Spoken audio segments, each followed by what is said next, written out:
blow to Wollongong Telstra customers left out of a zoning review. Southern Highlands Police investigate a cattle heist.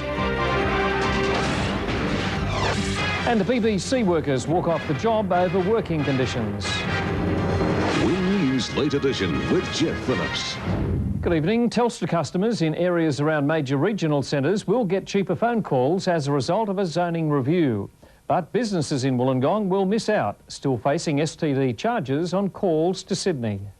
Despite repeated lobbying, the new untimed 25-cent call rate applies only up to 50 kilometres, well short of the distance between Wollongong and Sydney. It hasn't happened yet, but I think if we maintain the pressure as a corporate business community body throughout the whole region and keep pushing that pressure and maintaining pressure on the right people, it probably will result in lower prices down the track even further. Intra-region callers the big winners. Calls from Bowral to Nowra or Wollongong fitting the 50-kilometre 25-cent untimed call zoning. There is some relief for Wollongong callers, expected to benefit from a new regional call rate charged at 10 cents per minute up to a maximum of 99 cents for a 3-hour call. It's going to be good news, I think, all over for businesses because prices have genuinely come down a bit. So at the end of the day, when the businesses get their phone bill from Telstra, they are going to notice it's gone down a bit. Telstra says it will publish full details of the new arrangements on its website, but not until mid-July, prompting some observers to question the timing of yesterday's announcement. Alan Clark, Win News. Industrial Relations Minister John Delabosca will attempt to push his controversial workers' compensation bill through the state upper house tomorrow. Unions are outraged the minister revoked a decision he made 3 weeks ago concerning the bill. Statewide industrial action was called off by unions when the minister agreed to reassess concerns. However, the minister has reportedly now reaffirmed his stance to wipe out the issues raised by the trade union movement. South Coast unions have threatened to end the political careers of any local politician who votes in favour of the bill. A meeting will be held tomorrow aimed at improving security surrounding the Moss Vale sale yards. It follows the theft of 20 head of cattle recently. The 20 Angus steers similar to these were taken from the sale yard sometime on Friday night or Saturday morning, their value around $20,000. The theft follows other similar cattle rustling taking place in the Southern Highlands over the past 12 months. It's becoming an all too common thing to come and take someone's cattle because they're worth a fair bit of money now, and Angus is a very, very popular breed and very easy to market. While a meeting will take place tomorrow at Winter Carriby Shire Council concerning security at the sale yards, the Highland stock agent now calling for locked steel gates to be put at the end of loading ramps at the yards. Well, naturally, you've got to have a forcing race and a laneway for the cattle to walk up to load them. If they don't have that, they definitely know. You can't just drop a tailgate down and expect them to get them in there. Police seeking any information into the theft. Anyone who has information in relation to stock thefts or can assist us with identifying offenders or stock from stock thefts, we certainly invite them to contact police and give us any information they possibly can. Colin Duffy, Win News. 2 men have been given long-term jail sentences for the death of a former Coniston accountant. A plot to bash the victim took a fatal turn when he was stabbed by the man hired to injure him. It was the dreaded knock on the door at 5 o'clock in the morning that turned Janina Pierre's life upside down. Just 5 days before Christmas in 1999, the 76-year-old woman was told her only child, Richard, had been stabbed outside his Sydney home. He was very quiet, very kind. He never argued, never had any fight with anybody. So that is very, very hard to understand why this happened. The 51-year-old man was last seen alive walking home from St George's Leagues Club on that fateful night. The Sydney Supreme Court heard in order to defraud thousands of dollars from the company she worked for, a young clerk decided she'd ensure her boss was away for a couple of weeks. It's alleged she paid 2 men to injure Mr Pierre so that she could steal the money while her boss was away. Walid Irani agreed to assault the victim for $3,000, but instead killed him during a struggle in the street. Pierre was struck over the head with a hammer and stabbed 6 times. Irani was sentenced to 20 years jail. His friend Asipeli Sakisi, who put him in touch with the woman who masterminded the plot, was jailed for 10 years. The 22-year-old woman allegedly behind the plan will face trial later this year. Stella Laurie, Win News. Workers from BBC Frame and Truss at Illawarra are off the job in a dispute which is expected to spread statewide.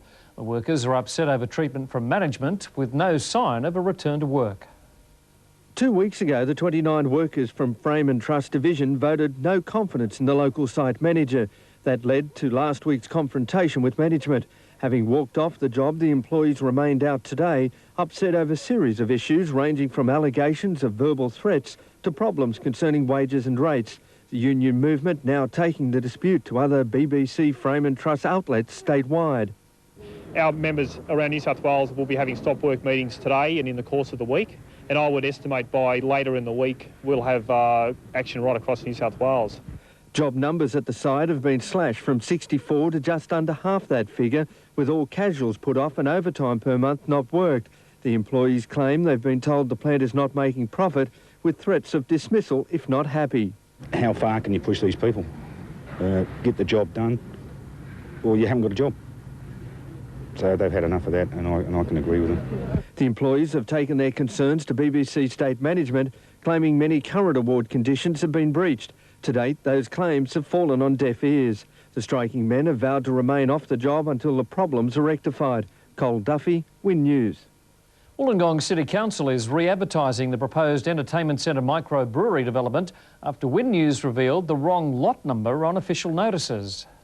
Plans lodged with Wollongong Council show the entertainment centre microbrewery located on the forecourt built over Andrew Lysart Rest Park on lots 94 and 95.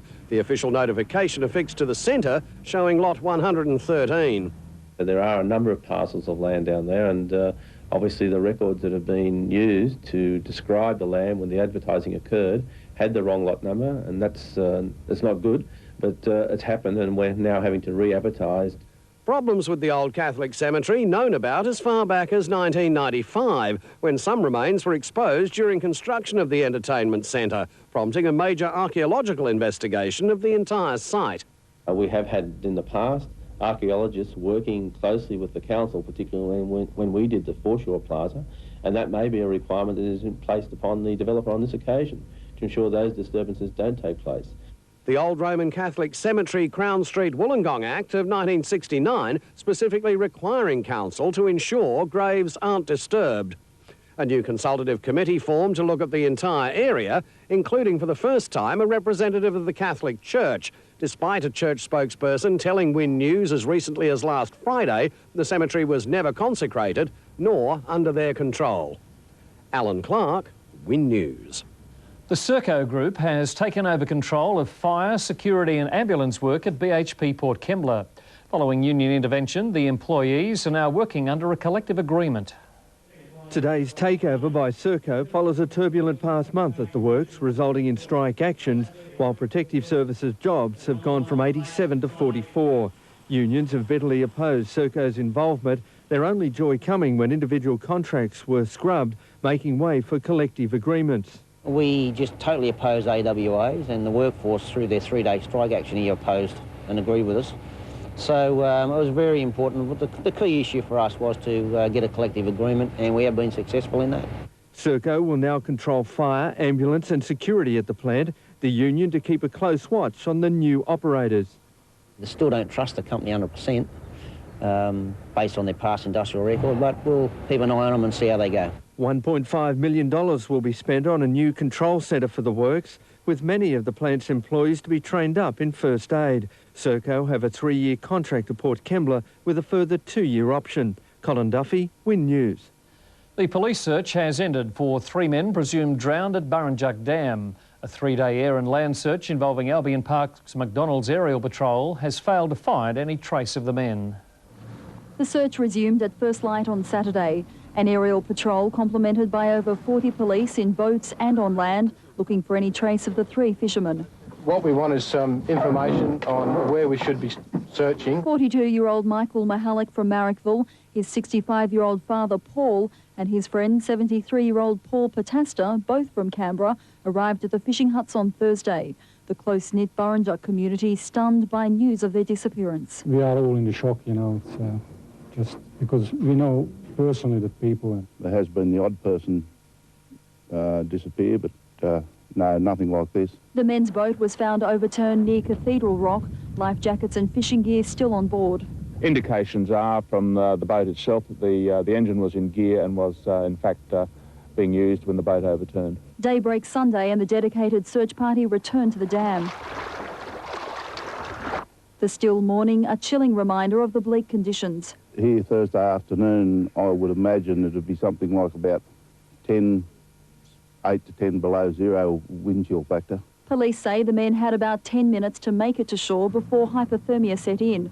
The cold, coupled with treacherous currents, leaving relatives with little to cling to. They are obviously hopeful, but on the other hand, they're aware of the difficulties that are being faced. Presumed drowned, police have called off the search. Spot checks to be conducted throughout the week. Fiona Deer, Win News. Coming up next on Win News, fire officers issue a winter safety warning and the McDonald's aerial patrol on the recruitment drive.